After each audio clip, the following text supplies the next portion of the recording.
नाजरीन, आप देख रहे हैं हमारे यूट्यूब चैनल आगमऊ। मैं हूं नौशाद अंसारी। अस्सलाम वालेकुम।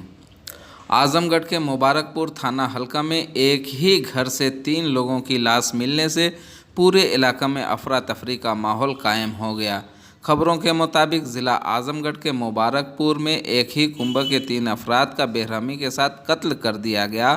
कत्ल किस वजह से किया गया, अभी तक उसका पता नहीं चल सका है। मौसूला खबरों के मुताबिक ज़िला आजमगढ़ के मुबारकपुर थाना हल्का के इब्राहिमपुर में मियाँ बीवी और शीरख्वार बच्चे का बेरहमी के साथ कत्ल कर दिया गया।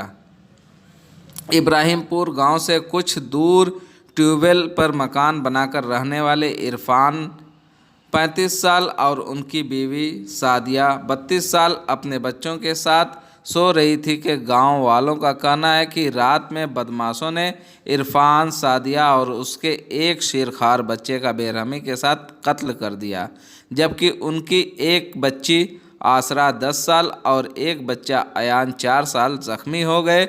घर के अंदर सभी सामान बिखरे हुए थे। सानेहा की खबर मिलते ही पुलिस मौके पर पहुंच गई।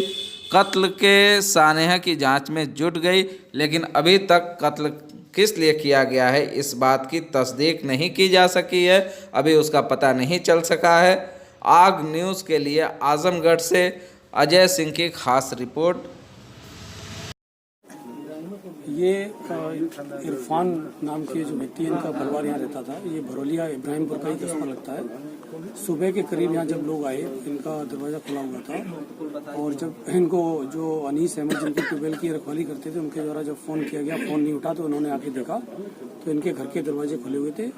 इसमें इरफान और इनकी पत्नी शादी ये दोनों सब नीचे पड़े हुए थे। एक बच्ची जो बेड पे पड़ी हुई थी और 2 बच्चे इंजर्ड पाए गए और इसमें अलमारी वगैरह जो है खुली पड़ी हुई है और औरत के शरीर पे कपड़े नहीं पाए गए हैं।